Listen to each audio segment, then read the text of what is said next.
오늘 준비한 대로 인쇄에 대한 말씀한다 그랬더니 또 주옥 같은 말씀을 뽑으셨네요. 우리 주 목사님이 말씀 뽑아주셨는데 제가 낭독해드리죠. 요한복음 8장 32절 진리가 너희를 자유케 하리라.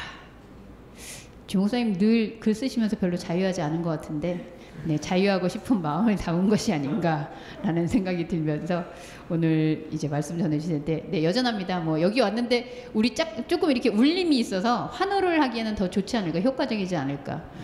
주 목사님 나오신다 그럴 때 여러분들이 괴성 말고 함성으로 환영하도록 하겠습니다. 주원규 강사님 모시겠습니다.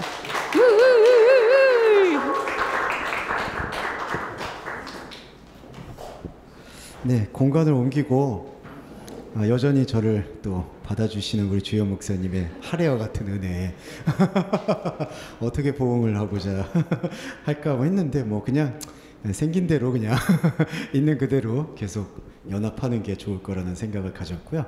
네, 아까도 모두의 그 주연 목사님 말씀해 주신 것처럼 저희가 이제 요번에 스토리 워십이 어떻게 보면은 기념일에 대한 부분을 좀 나누다 보니까 참 한국과 일본이라든지 우리 동북아시아가 여러 가지 애증의 관계로 좀 얽혀 있더라고요. 그래서 항상 기념일을 얘기하게 될 때 그런 애증의 관계들이 좀 있다 보니까 조금 더 보편적인 이야기를 좀 한번 해보자 해서 찾아봤는데, 주 목사님 말씀처럼 저도 구텐베르크가 42행 성서라고 발간을 최초로 했는데요. 그 최초로 발간한 날이 8월인지 인쇄소가 개발한 날이 8월인지 저는 조사해 봤는데 좀 정확하지는 않더라고요.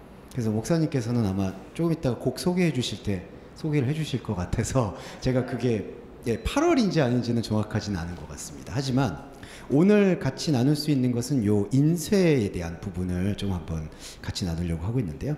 구텐베르크의 인쇄혁명이라는 것을 좀 나눠보려고 합니다. 두 가지에 대해서만 좀 설명을 드리고 싶은데요. 사실은 이런 지금 역사적 해석은 있습니다. 못한 게 아니라 안 한 게 맞다. 그러니까 무슨 얘기냐면, 인쇄라는 것은 하나의 텍스트를 하나의 필사, 양피지로 이렇게 계속해서 수기로 옮기는 것이 아니라 하나를 여러 장으로 인쇄를 해서 빠르게 보급하고 다양하게 보급하는 방식을 말하는데, 중세시대에 들어서면서 과연 그런 아이디어가 없었겠느냐라는 의견들이 지금에 와서 많이 있습니다. 그러니까 인쇄에 대한 부분들은 충분히 접근이 가능했을 수 있다라고 보고요. 실제로 이제 한국에는 그 직지라고, 먼저 한국에는 활자가 사실은 구텐베르크 인쇄혁명보다도 훨씬 이전에 된 걸로 알려져 있어서, 이게 굳이 구텐베르크라는 이 인쇄가가 혁명을 일으켰다라고 보는 것보다는 사실은 안 한 게 맞다라고 보는 게 역사적 해석인데, 왜 인쇄에 대해서 주저했느냐라고 보았을 때에는 중세시대에는 당연히 종교사회이고, 종교사회에서의 제일 중요한 것은 어떻게 보면은 신의 가르침을 담은 성경인데, 성경을 특정한 사람들이 신의 대리자가 나누거나 떡을 떼듯이 나눠주지 않으면 그것이 종교의 권력이 유지되지 않는다라는 저변의 그런 권력의 기득권을 유지하려는 사람들의 마음이 숨겨져 있는 것은 아닌가라는 것을 사실은 유추해 볼 수가 있는 것 같아요. 그래서 인쇄의 혁명은 원래는 안 하는 게 아니라, 못하는 게 아니라 안 하는 게 맞았는데, 결국에는 어떤 한 혁신가에 의해서 이것이 맞물리고 이제 성경이 다양하고 많은 사람들에게 읽혀질 수 있도록 보급화가 되었던 계기가 되어진 게 바로 구텐베르크라고 생각을 합니다. 이 말씀을 드리는 이유는, 혁명이라는 것은 어떤 걸출한 어떤 선지자라든지 뛰어난 선각자만이 이루는 것은 아니라고 생각해요. 역사는 늘 우연과 그리고 사건들로 점철되어 있고, 그러한 우연과 사건들 속에서 이걸 누가 왜 안 했지? 라고 생각했던, 때로는 그 물정을 모르는 무지한 사람에 의해서도 일어날 수 있다는 걸 우리가 확인해 볼 수가 있을 것 같습니다. 그래서 우리는 어떻게 보면은 이 구텐베르크는 성인도 아니고요, 어떤 대단한 혁명가도 아닙니다. 그냥 조금 머리가 비상하고 아이디어가 좋았던 사람, 하지만 자기가 만들어낸 인쇄가 이런 파장을 일으킬 줄은 미처 몰랐던 사람, 그런 어떤 인생의 역정과 그리고 인쇄의 배경, 그걸 영상으로 보고 간단히 더 설명드리도록 하겠습니다. 조금 말년이 씁쓸하죠, 사실은. 네, 정말 어떤 것. 그런데 이제 우리가 이 구텐베르크라는 인물에 주목하는 것 중에 하나는 아주 집요함에 있다고 생각을 해요. 그러니까 처음에 착안한 거는 물론 그때는 거의 다 텍스트가 성경이니까 성경을 보다 조금 더 많은 사람이 읽었으면 좋겠다. 그런데 그렇게 많은 어떤 좋은 신앙심에서 유래한 마음은 아닌 것 같아요. 그렇지만 이걸 조금 더 편하게 많은 사람이 읽으면 어떨까라는 그 마음에서 착안해서 정말 별의별 연구와 별의별 어떤 노력을 다하게 됩니다. 그리고 당시에는 잘 아시겠지만은 투자자가 돈을 돌려달라 그러면 100% 승소하는 구조였습니다. 왜냐하면 돈을 가진 사람, 돈을 빌려준 사람이 지금으로 말하면 갑이었기 때문에, 그래서 이렇게 투자를 돌려달라고 소송을 한다는 거는 구텐베르크한테는 사실상 사망 선고와도 같은 거였죠. 하지만 그런 위기를 알매도 불구하고 끊임없이 이 인쇄를 나타내려고 했던 그 본질에는 보다 많은 사람이 생각할 수 있는, 사유할 수 있는 힘을 얻게도록 하는 그 혁신에 대한 그 의지가 내재되어 있다고 생각합니다. 우리도 생각할 수 있는 힘을 기르는 것, 그게 가장 필요한 어떤 그리스도인의 첫 발자국은 아닌가라는 생각을 생각해 보면서 음악에 대한 해설을 들어보겠습니다.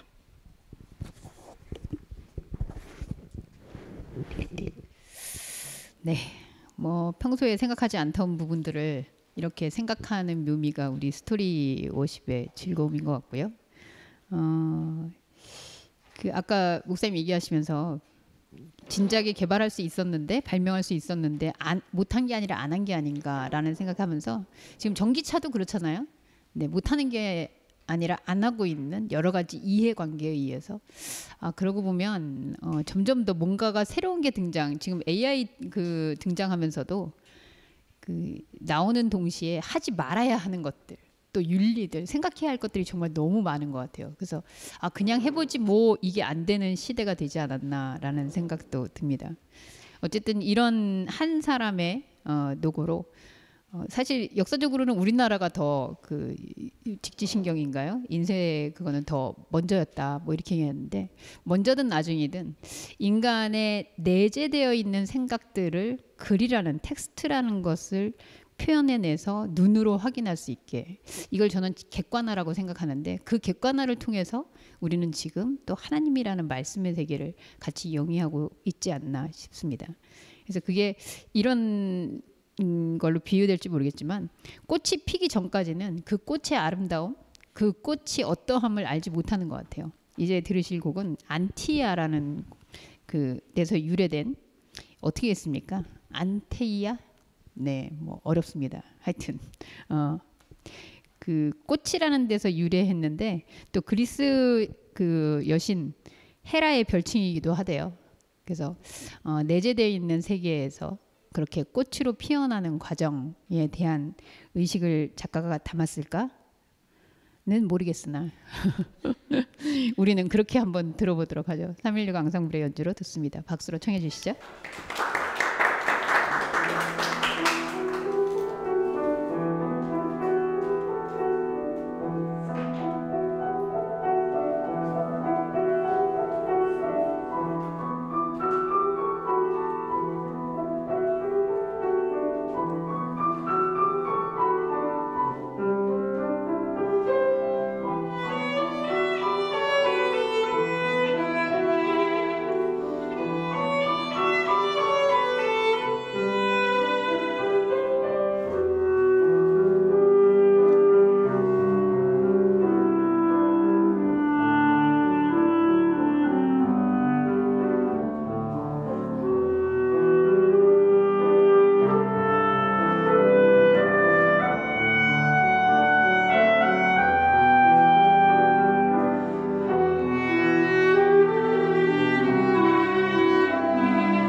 여기는 뒤가 있으니까 좋네요. 이게 뒤에 이렇게 숨어 있기 좋고, 예, 숨어 있기 좋은. 어렸을 때 저 집에 제가 초등학교 3학년 때까지는 잘 살았는데 갑자기 그 잘 살았던 집이 단독주택이라 되게 숨어 있기가 좋았었는데요.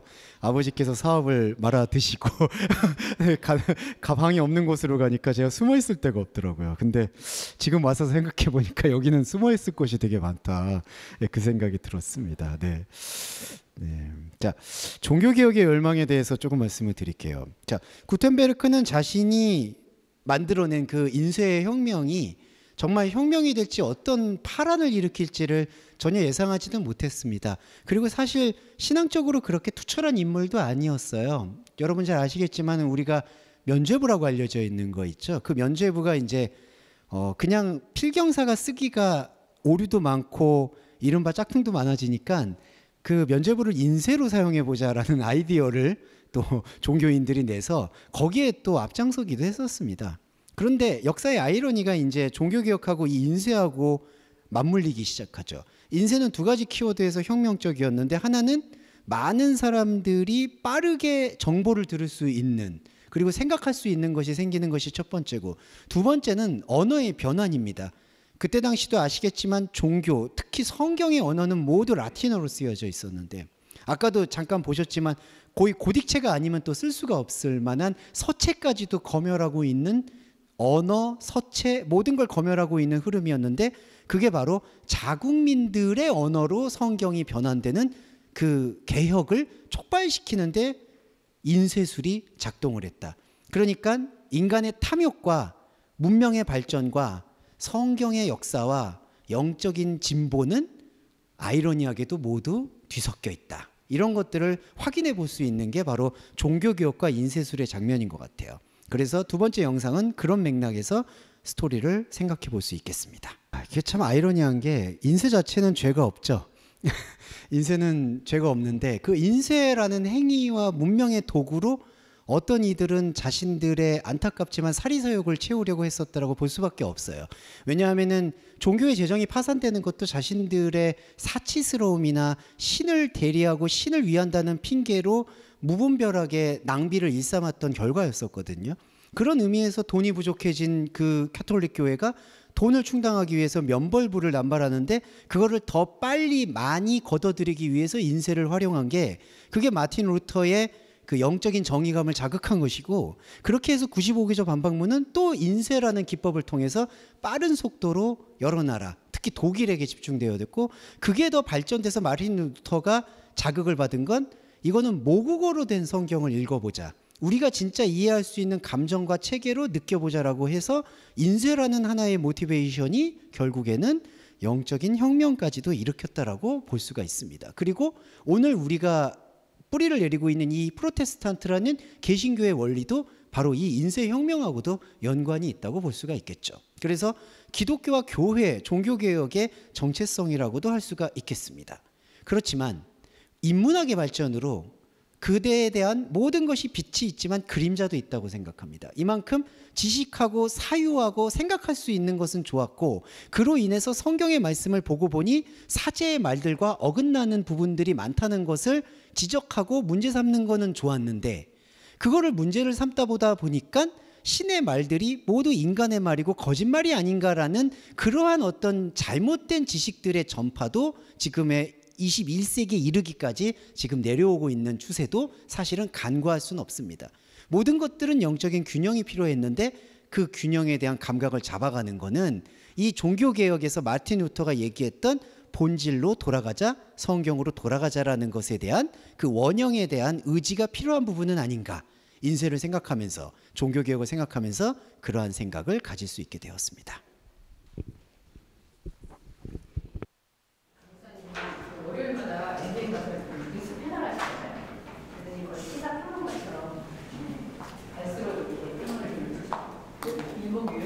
라는 생각도 드네요. 저도 사실 인쇄 때문에 성경이 이렇게 빨리 보급이 됐다라는 사실을 알고 있었는데 그 전에 면죄부가 또 그렇게 찍혔다는 사실을 이번에 새롭게 알게 됐어요. 결국은 어떤 기술이나 어떤 인간의 문명의 발전이 개혁을 가져오는 것은 아니구나. 어떤 사람들은 그 문명의 발전을 더 자기들의 권력을 공고히 하는 데 쓸 수도 있고, 또 누군가는 그게 혁명의 과정이 되기도 하고, 우리에게 수많은 것들이 널려 있지만 사실 내 안에서 어떻게 해석되고 어떻게 접촉되느냐에 따라서 사실 이게 바뀌는 게 아닌가라는 생각이 드네요. 근데 어쨌든 중요한 건 이 인쇄의 혁명으로 인해서 나의 성경이 생겼다라는 부분이 굉장히 중요한 것 같습니다. 그동안 사제를 통한 신, 누군가로부터 물려받은 그런 신앙, 이런 데에서 이제 내가 직접 말씀을 읽고 거기에서 나의 구주로 고백하게 됐다는 사건이 아주 큰 사건이 아닌가. 그래서 준비해봤습니다. 내 구주 예수님. 뭐 삼일육이 알고 한 것 같지는 않은데 영적 주파수로. 그래서 내 구주라고 부를 수 있는 건 바로 이 텍스트에 누군가로부터 전래된 이야기나 전해지는 이야기가 아닌 나의 하나님, 나의 구주였구나. 그 고백이 아닌가 싶은데요. 가사 준비하면서 찬양 들어보도록 하겠습니다. 들어보죠.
네, 아유, 음악이 너무 좋네요.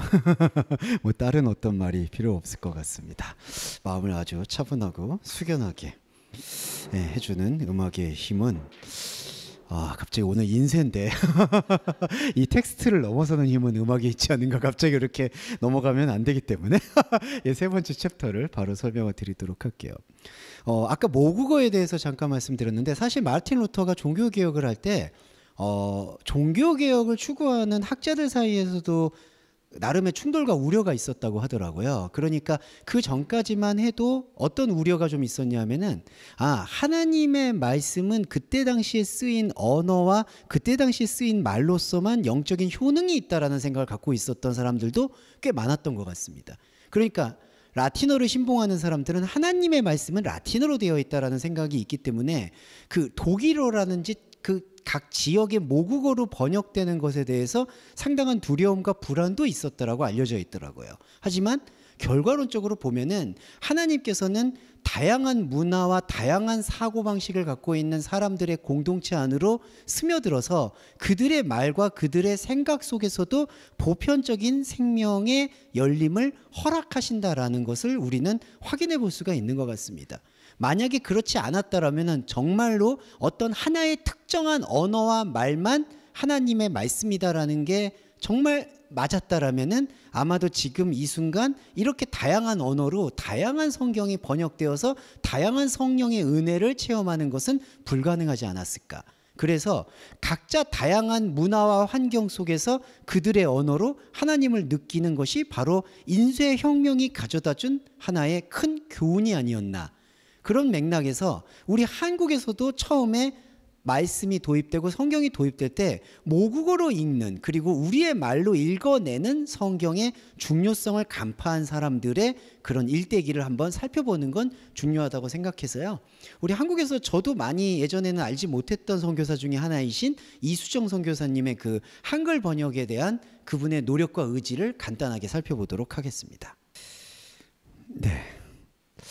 근데 좀 이렇게 재연 배우들을 좀 실감 있게 하면 좋겠는데 항상 CTS 방송을 보면 그런 아쉬움이 남아요. 조금만 제작비를 조금만 드리면 조금 더 역동적으로 하다못해 MBC의 그 서프라이즈인가요? 예, 그런 정도는 할 수 있지 않을까. 항상 그런 아쉬움이 남습니다. 그리고 이수정 선교사님에 대해서도 사실은 비판할 부분은 있어요. 원래 저렇게 그 한글의 도금을 먼저 붙이진 않았습니다. 다 한자로 이제 하셨죠. 근데 한자가 이제 표유문자라서 사실은 빨리 와닿기는 했었어요. 우리 조선인들이 그때도 한문을 계속 사용하고 있었으니까. 하지만 그 다음에 이제 여러 민중들의 요청에 의해서 이제 한글 도금을 붙이기는 했습니다. 그러한 여러 가지 난점에도 불구하고 이수정 선교사가 사실은 저도 이제 글을 쓰는 사람으로서 그 번역의 유려함이 사실은 다른 어떤 성경 번역자들보다는 상당히 탁월하고 문학적이었던 건 사실인 것 같아요. 그래서 한국어로 되어 있는 성경, 한자가 되었든 무엇이 되었든 우리가 이해할 수 있는 말로 하나님의 말씀을 이해해보자라는 그러한 시도와 의지가 강고했던 대한민국이 오늘날 그럼에도 여러 가지 사회적 지탄을 받음에도 불구하고 개신교가 빛과 소금의 여전한 역할을 할 수 있는 희망의 불꽃이라는 점은 앞에서도 말했던 인쇄의 혁명과 연관지어서 오늘날 말씀에 대한 대중화, 보급화의 힘도 함께 있다고 생각합니다. 오늘 8월을 이제 맞이하게 되는 그 상황에서 이러한 어떤 하나님의 말씀을 우리가 이렇게 자유롭게 읽고 생각할 수 있는 게 무엇인지에 대해서 한번 생각해 보는 시간이 되었으면 마음에서 준비해 봤습니다.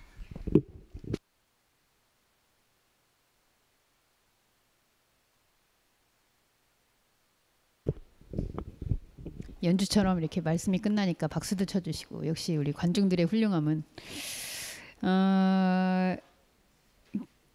한글 성경뿐만 아니라 전 세계에서 가장 지금도 많이 팔리고 있는 책이 성경이라고 하죠. 그래서 그 성경이 팔리는 만큼 사실 우리 아트교회는 성경을 이렇게 화면으로 보고 또 여러분들도 요즘은 앱으로 다 이렇게 보다 보니까 성경 책을 펼칠 일이 별로 없는데 아시겠지만 여러분 여기 보이지 않는 저 이렇게 들면 성경책이 있긴 합니다. 혹시 궁금하신 분들은 읽으셔도 괜찮고요. 그 시 중에 이런 시가 있더라고요. 제가 그 정성수 님이 쓴 책 중에 우주의 책이라는 시가 있는데 대목이 이래요. 지구 위에서 날마다 우주의 책을 펼치자. 넘기고 넘겨 다시 넘고 읽고 읽어도 다시 처음 한평생 나는 무엇을 읽었는가. 마침내 나는 보이지 않는 신의 그림자를 보았는가.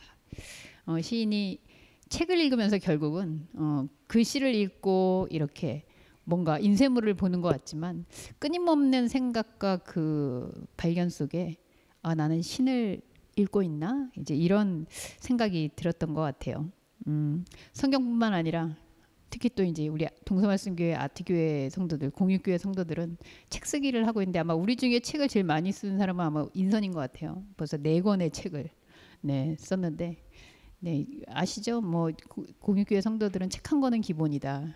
그래서 제일 못 쓰고 있는 사람이 제가 아닌가 싶지만 텍스트를 쓴다는 것은 그 안에서 결국은 나를 발견하게 되고 또 하나님에 대한 세계를 발견하는 그런 접촉점이 아닌가라는 생각이 듭니다.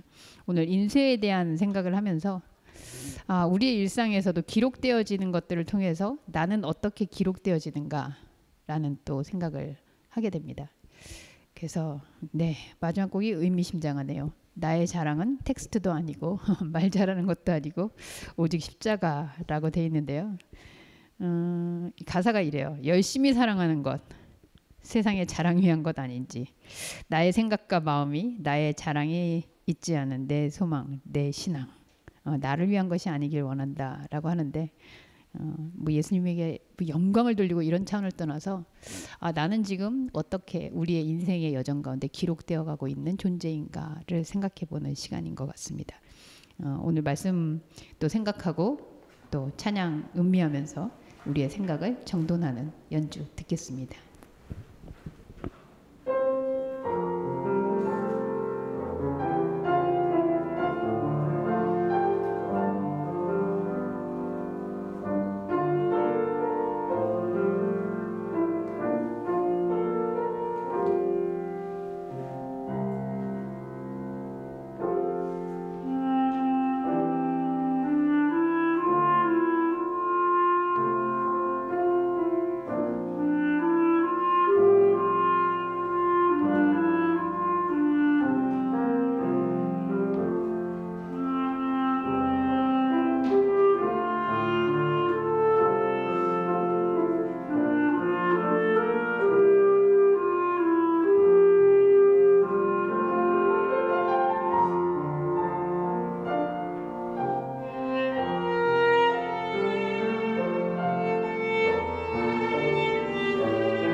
기도하겠습니다.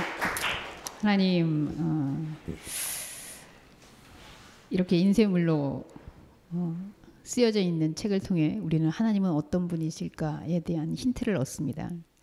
우리가 어떻게 읽느냐에 따라서 또 하나님은 무한대로 변신할 텐데, 우리 안에 하나님의 원래의 모습, 본질의 모습을 볼 수 있는 해안이 생길 수 있도록 지혜와 영감을 허락해 주옵소서. 우리의 인생은 어떻게 기록되고 있을까? 세상에 어떤 멋진 말로 또 자랑이 되어서 기록되는 것보다 하나님 앞에 나는 어떤 사람으로 기록되고 있을까 생각해 봅니다. 하나님은 아마도 내가 보는 것, 내가 소개하고 싶은 것, 내가 쓰고 싶은 것이 아닌 하나님을 닮은 나의 속성, 하나님과 하나 되어지는 그 기쁨을 기록하실 텐데 저희의 시선이 또한 어디에 있는지 생각해 봅니다. 이렇게 세상의 문명, 또 세상의 문화, 또 세상이 이해하는 하나님의 세계를 함께 생각하며 우리의 생각의 지평이 넓어질 때 그 안에 예수 그리스도와의 동행의 폭도 함께 넓어질 것을 기대합니다. 말씀과 영감과 하나님의 사랑이 우리 안에서 늘 머무르는 이 땅의 시간들이 되게 하여 주옵소서. 예수님의 이름으로 기도합니다. 지금은 우리 주 예수 그리스도의 은혜와 아버지 하나님의 무한하신 사랑과 성령 하나님의 인도 교통하심이 오늘 이렇게 말씀으로 기록된 하나님의 세계를 생각합니다. 또 기록된 말씀이 나의 신비에 쓰여져 또 나 역시 하나님의 세계를 기록하는 자로 살아가기를 원합니다. 이렇게 꿈꾸며 소망하며 사랑으로 공동체 가운데 머무는 이들에게 지금부터 영원토록 함께 하시기를 간절히 축원하옵나이다. 아멘.